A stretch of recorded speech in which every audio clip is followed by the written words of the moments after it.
Hello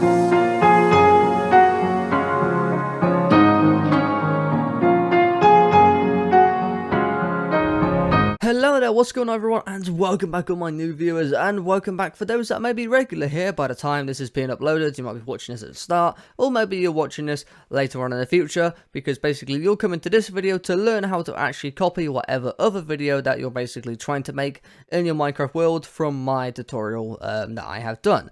With that being said, the main point of this video is to describe how my tutorial method works, as it's going to work very differently, and it might be a bit confusing if you don't know how it works.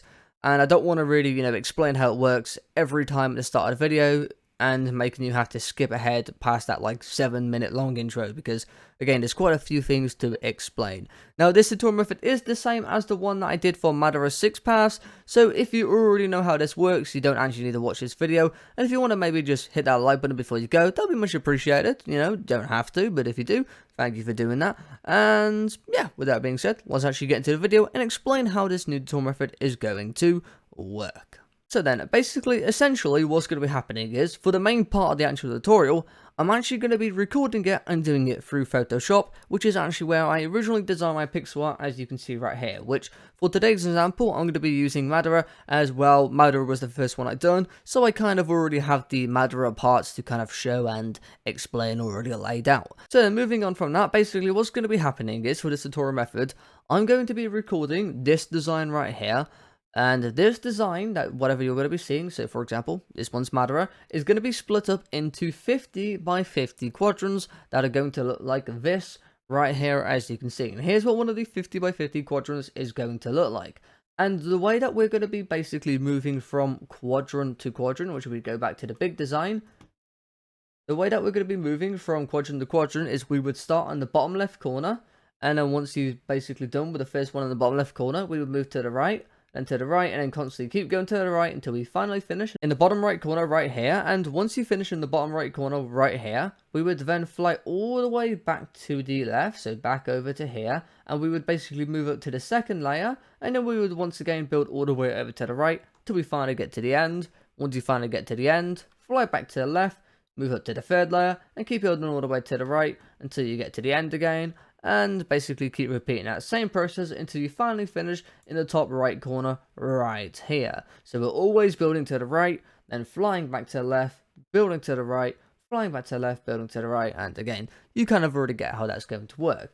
With that being said, let's actually go back to the 50 by 50 quadrant, and let's go and explain how we're actually basically going to copy from each 50 by 50 quadrant. First thing first, there is going to be two things I'm going to be explaining for the quadrants. The first thing I'm going to be explaining is something in Minecraft, which we're going to go and cut to right now. And there we go, so now we're back in Minecraft, and basically what you're seeing right here, which is what I'm going to be explaining at the start of the video. So basically I'm going to explain how to place each one of these, and you might be thinking, oh wow, that's a lot of blocks to actually place, or I guess explain the place, but it's actually very simple, because the way that we're going to be basically placing all these bookshelves, which for those that are wondering what it is, what this actually is, this is every single individual quadrant for the actual Photoshop of Madara. So every 50 by 50 for Madara, which you would notice actually some of them are smaller, which the reason why some of them are smaller, which is some smaller on the right hand side as well. The reason why some are smaller is basically because we don't need the other part, because it's literally just background, so I kind of just cut it off as we don't need to do it.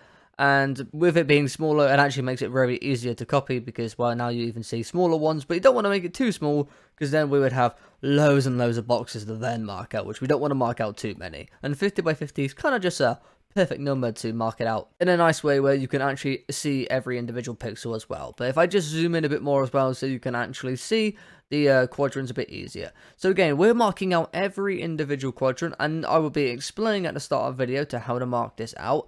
And the reason to why we're actually marking this out is because it makes it very easy for us to understand, okay, the first 50 by 50 box is basically going to start in here, going along this line, all the way to this point right here. So this point right here would go to, going all the way to the right here again, all the way to this point right here, and then all the way back down, right to this point right here, and again all the way to the left, back to the start right here. And one of the things you will notice as well is some of the lines are actually double thick, And it's very easy to understand why some of them are double thick. That's because, again, we're marking out every individual quadrant. So obviously this right inside one right here, obviously it's not part of the left because it's the inside, which because it's the inside, that means is going to be to the next 50 by 50 quadrant to the right of the first one that we would start from in the bottom left corner. So obviously this would be the second one going to the right of the first one, which would be inside this line right here.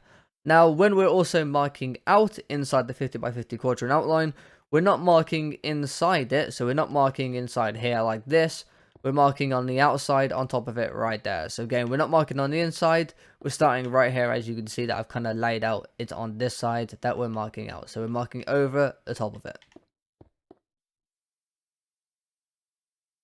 So that's the main thing that I will be explaining at the start of the video to mark out these 50 by 50 quadrants. And again, just one last little reason to why we're doing this is basically so that it makes it very easy for you to understand where each of the 50 by 50 is going to go in, so you don't kind of go one over or one under, or essentially it just makes sure you kind of know, okay, I've gone correct, as everything is in line with the 50 by 50 bookshelf.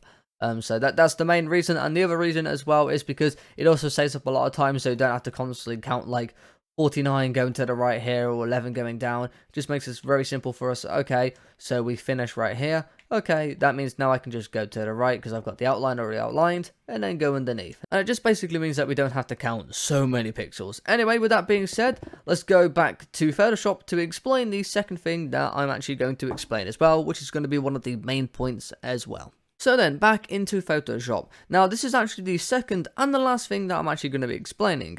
And what I'm actually going to be explaining as well is the colors for each quadrant. So what I'm basically going to do is I'm going to explain every color inside each quadrant.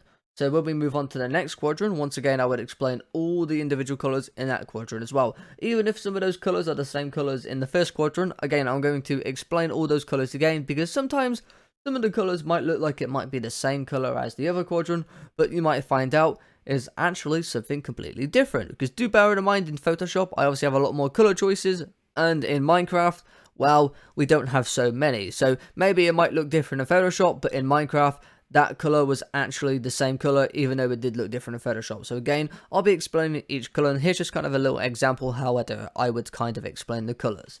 So I would say, okay, as you can see right here, this very dark black outline right here, this is going to be our black concrete outline for our Madara 6 pass right here, as you can see. And there's the second line right here, which is also going to be black concrete as well.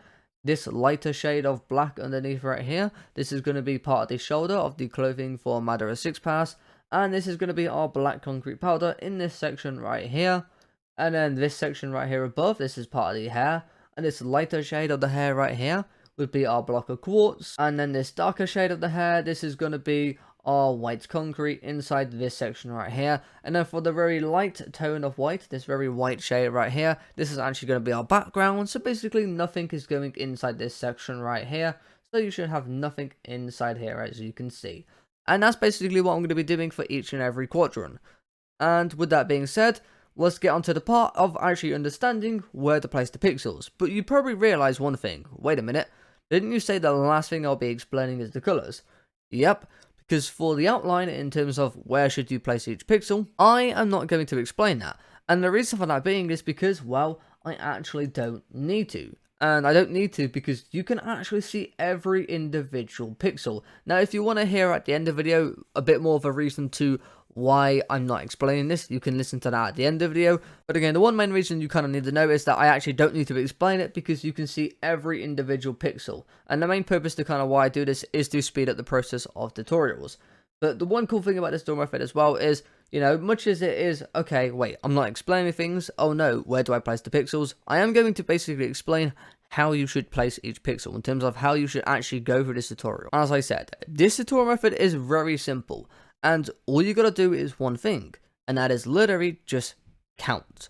So that's what you're basically going to be doing. You're going to be counting out the pixels and placing them in your world. Well, obviously in front of the bookshelf outline that we would have already marked out. So that's all you have to do. You literally just have to count the pixels. Now, there is one thing I am going to explain, and that's going to be how should you go and count out the pixels. You're probably thinking, wait a minute, do I have to count out every single pixel right here, because that would be a nightmare. Yes, it would be. And you don't need to do that. It's very simple. All you need to actually do is count out the outlines. The reason for me only just counting out the outlines, because once you count out the outline, all you gotta do is just fill the color on the very just underneath. So for example, let me show you how you should go through following each outline. So for example, in this first quadrant right here, you would want to start in the bottom left corner, and we want to count out how many is going up here. So again, I've already explained that this is our black concrete powder. What you want to do is you want to count, so 1, 2, 3, 4, 5, 6, 7, 8, 9, and 10. So you know 10 is going up here. So you would place 10 black concrete powder going up. Once you basically place that 10 going up right there, we would then take out our black concrete, and you would place 1 on top of the 10 black concrete powder. And then what we would do is we would just want to follow the rest of this black concrete outline. And then once you've finished that black concrete outline right here, it gets very simple from that point on for the black concrete powder. Because we've already marked this out, we now know that black concrete powder is just going all underneath here. And because we marked out the quadrant in Minecraft as well, we don't need to figure out kind of how many we should go down, because we've already again marked all of that out. So we know what lines we're staying inside. So we can just go all underneath and just fill in our black concrete powder right here. And we don't even need to count a single bit of it. And then how should you go for doing the colors as well? Do you have to count every individual color? Nope. Just the same as the black concrete. All you need to do is do the outline for the color. So if you have two shaded sections like this, again, all you want to do is outline what are the colors for the outline of the between the two colors. Now you can choose any color you want to do first in terms of outlining. Personally, I do the darker shade. The reason for that being is because, well, usually obviously there's a lot more lighter shade in the actual design than that shaded area. Obviously, most of the time there's less shaded area than there is light shade area. So that's why I start with a darker color, because it's always a bit easier for me as well, considering that, well, I always use the darker shade, the outline, which is our black concrete. But you would basically start with your white concrete right here, and we would just go along this line right here. So we do this 3, then this 2, then this 3, then there's 4, and then there's 3, then there's 2, and then once you do that 1 right here, once again, because you're already marked on the bookshelf, you don't even need to count to the right. You just need to make sure you're finishing in the top right corner of that bookshelf section. Then just go underneath, and then once you basically go underneath right here, because we've already marked that out, we don't even need to actually count the block of quartz, and we can just mark the block of quartz on the left hand side. And then all you gotta do is just go to the left quickly, and then you can just fill it all in right here. And then the same with our white concrete, just fill it all in, and boom, you're done. And that's basically how we're gonna be going through. Oh, I guess that's how you guys should count each and every individual pixel when going through this tutorial method. And with that being said, that's pretty much everything that you actually need to learn for this tutorial method. Now I'm just gonna do one little quick recap that's gonna be very short. Again, how this tutorial method is going to work, we're going to be splitting up into quadrants like this. For each quadrant, the main two things I'll be explaining at the start of the video will be marking out the very quadrant outline. The second thing I'll be explaining is all the colors for every individual quadrant. The main point for actually figuring out where to place the pixels, you just got to count the pixels. And again, all you've got to do is count out the outline for the pixels. So you just have to count the very outer lines. Don't have to count every individual pixel, just the outer lines. And then you can just fill in all the rest of the colors, and very simple and very quick. And again, that's how this tutorial method is going to work. And with all of that being said, that's everything you now need to know. Now there is one more thing I am going to explain, which isn't really important. What I'm about to explain right here is kind of just why I'm actually changing my tutorial method, and why I'm actually not going to explain where to place the pixel. But again, the main reason is purely just because it's honestly not that hard. You really just have to count, and I'm sure a lot of you have done grid pixel art before or copied from grids, so I'm sure it's not going to be that hard to figure out where to place the pixels anyway. So again, with all of that being said, now let's get into the part to why I'm actually changing my tutorial method. So again, you don't need to listen to this part if you're already done with the tutorial and you just want to go back straight to the other video to go and build whatever it is that you're doing. Then you can go and do that, and thank you for watching the video, and make sure to go and hit that like button before you go as well, because that'd be much appreciated. And if you're new to the channel, or if you already been watching this channel and you're not subscribed, make sure to go and subscribe. It's completely for free, it helps out a lot, and again, thank you very much for that. With that being said, let's actually explain why I actually am changing my tutorial method from voice tutorials. The reason why I'm actually changing it is because, well, it just takes too long, to be quite frankly honest with you, and that's because when I do voice tutorials, to upload and record every part in terms of recording it editing it, processing the editing, then uploading the editing, then editing the processing, and then obviously the thumbnail title was obviously included in that editing of the processing, or no, editing of the uploading, I mean. To do all of that for just one part, it takes 8 hours. For example, this Quadrant design took me roughly around 9 hours and like 40 minutes just to build. To do one tiny part of the tutorial, it takes me 9 hours just to do that one part. That is a lot of time spent on just one part. And most of these tutorials that I do, well, they're kind of a lot bigger than most other tutorials out there, so they can roughly take around 10 to 30 parts, and that just takes incredibly long. But with this tutorial method, well, once I upload one video, well, it's done. It is literally done just in one video. And that's because I'm not explaining every individual pixel, and instead I'm giving you access to the entire my entire design that I've designed in Photoshop in order for you to build it in Minecraft. Which, if anyone's wondering, why don't I record a Minecraft version in like a pixel format? Well, it doesn't exist. I don't know what you think, for those that maybe think pixel art is made on some like Minecraft app. Some may do it, I have no idea, but no, most pixel art is actually done in Photoshop. You smooth it all out in Photoshop. Once you build it in Photoshop, all you gotta do is kind of basically just try and figure out the best colors for that Photoshop design. Yes, there's apps you can use to make it easier, but again, there is no Minecraft pixel art version of this actual Photoshop design. But yes, the main reason to why I'm not doing voice tutorials is the fact that it just takes too long, and I want to be able to upload a lot more new designs. I want to be able to do a lot more suggestions, and I can't do those suggestions with the voice tutorials, but with this tutorial method, I can do a lot more suggestions, a lot more designs. And again, the best part is that it's all in one video, and sometimes my voice tutorials might not be the best. I might go too fast, might go too slow, maybe you can't understand me sometimes, but with this, it's all in the grid form, it's all there, and it's just, well, very simple to go through. So yeah, with that being said, that's pretty much everything from me now. So once again, thank you for watching this video, and if you now know how to do my tutorials, make sure to hit that like button on this video. Again, it helps out a lot, it's much appreciated, and I'll see you in the next one. And again, don't forget to subscribe if you're new here, or if you're not subscribed yet, you know, it's free, it helps out a lot, and again, I'll see you in the next. So without further ado, peace out, enjoy the rest of your day, and goodbye.